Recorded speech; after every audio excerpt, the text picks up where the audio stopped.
आपण पाहतोय कोकाटे यांना आता कोणत्याही क्षणी अटक होऊ शकते असं असताना आजच्या प्री कॅबिनेटसाठी कोकाटे उपस्थित राहिलेले नाहीयेत।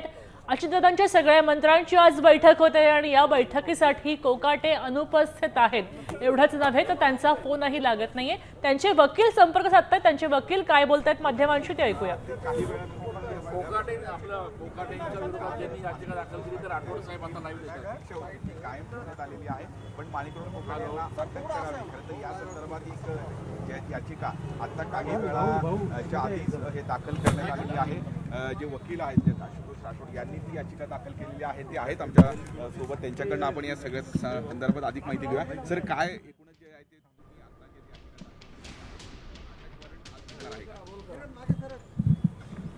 मंत्री माणिकराव कोकाटे यांच्या विरुद्ध काल माननीय सत्र न्यायालय मंत्री माणिकराव कोकाटे यांच्या विरुद्ध माननीय सत्र न्यायालय यांनी काल स्वयंस्पष्ट आदेश दिलेत आणि त्या आदेशामध्ये त्यांच्यावरचा गुन्हा सिद्ध झाल्याचं नमूद केलेलं आहे। आणि आदेशमध्ये स्पष्ट निर्देश आहेत की आरोपी यांनी मेहरबान कोर्टापुढे त्यांचे बेल बॉन्ड सरेंडर करावेत आणि कायद्याप्रमाणे पुढील ॲक्शन व्हावी। कायद्याप्रमाणे पुढील ॲक्शन जी अभिप्रेत आहे ती म्हणजे गुन्हा सिद्ध झाल्यामुळे अटक होणे आणि तुरुंगात रवानगी होणे, यासाठी कलम 418 CRPC हा स्वयंस्पष्ट आहे।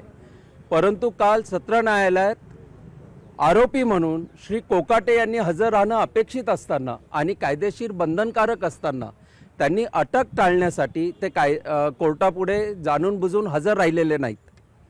ही जी कायदेशीर पळवाट त्यांनी शोधून काढली ती पळवाट बंद करण्यासाठी आज आम्ही रीतसर मेहरबान ट्रायल कोर्टापुढे कलम 418 CRPC अंतर्गत अर्ज दाखल केलेला आहे आणि मेहरबान कोर्टाने त्या अर्जाची त्वरित दखल घेऊन या कलमनुसार कारवाई करण्याची गरजच का पडली।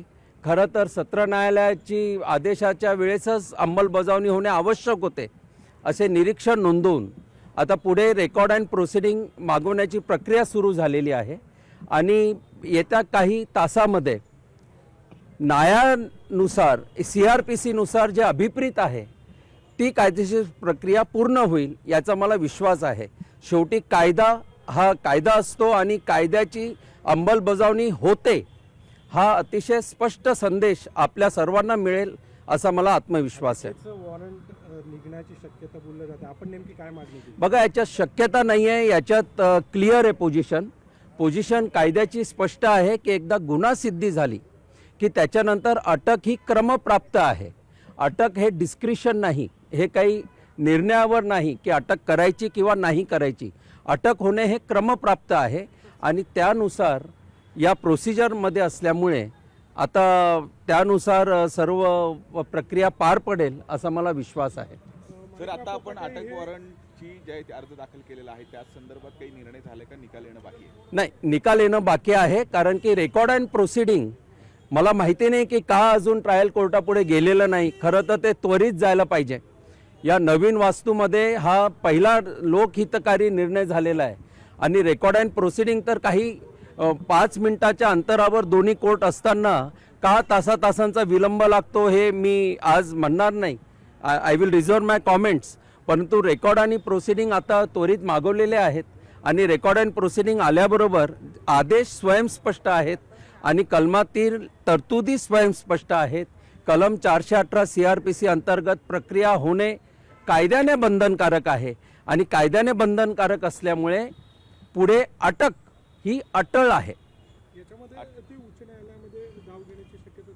बघा, माननीय उच्च न्यायालयात जाण्याचा अधिकार प्रत्येकाला आहे, परंतु माननीय उच्च न्यायालयात जाताना कायद्याची जी काही बाजू ठेवावी लागेल ते ठेवताना महत्त्वाचा मुद्दा हा आहे की सत्र न्यायालयाने शिक्षा ठोठावताना आरोपीने तिथे हजर राहणं जे आवश्यक होतं तर आरोपी जाणून बुजून तिथे हजर राहिलेले नाही, त्यांनी अटक टाळलेली आहे। हे जे मिसकंडक्ट ऑफ ॲक्युज्ड आहे, हे जे गैरवर्तन आहे आरोपीचं, हा महत्त्वाचा मुद्दा माननीय उच्च न्यायालयापुढे आम्ही सादर करत आहोत। माननीय उच्च न्यायालयापुढे ऑलरेडी आमची बाजू ठेवली गेलेली आहे आणि जेव्हा आरोपीचं मिसकंडक्ट असतं तेव्हा माननीय उच्च न्यायालय कोणताही रिलीफ देण्यासाठी हे खूप रिलक्टंट असतात. हे सेटल्ड प्रिन्सिपल ऑफ लॉ आहेत. माननीय सर्वोच्च न्यायालयाने याबद्दल प्रस्थापित कायदा आहे. कारण की मेहरबान न्यायालयाकडनं जर काही आपल्याला रिलीफ हवा असेल तर you should approach court with clean hands. इथे आरोपी is running away from the lawful provision. त्यामुळे प्रकरण अतिशय गंभीर आहे आणि आपल्या सर्वांच्या वतीने मी माननीय मुख्यमंत्री महोदयांना याबद्दल आवाहन करतो. त्यांच्याकडे लॉ अँड ज्युडिशरी विभाग आहे तर त्यांनी स्वतः दखल घेऊन आरोपींचा राजीनामा घेणं आवश्यक आहे. कारण की गुन्हासिद्धी झालेल्या व्यक्ती हा संविधानिक पदावर असणं हा एक अतिशय चुकीचा संदेश समाजात जात आहे.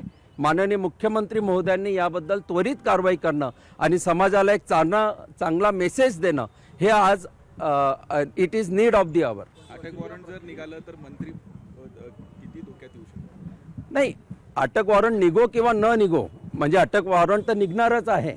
परंतु नैतिकतेच्या कसोटीवर खरं तर पदाचा राजीनामा त्यांनी 1 वर्षापूर्वीच द्यायला पाहिजे होता. परंतु नैतिकतेची अपेक्षा करायची तरी कोणाकडे? तर आता याच्यात असं आहे की आता शिक्षा गुन्हा सिद्ध झाल्यामुळे आमदारकी तर जाण्यासाठी काही तासांचाच अवधी बाकी आहे. कारण की प्रमाणित प्रत ही विधानसभा अध्यक्ष यांच्याकडे पोहोचल्याबरोबर कायद्याची प्रक्रिया होणं अभिप्रेत आहे.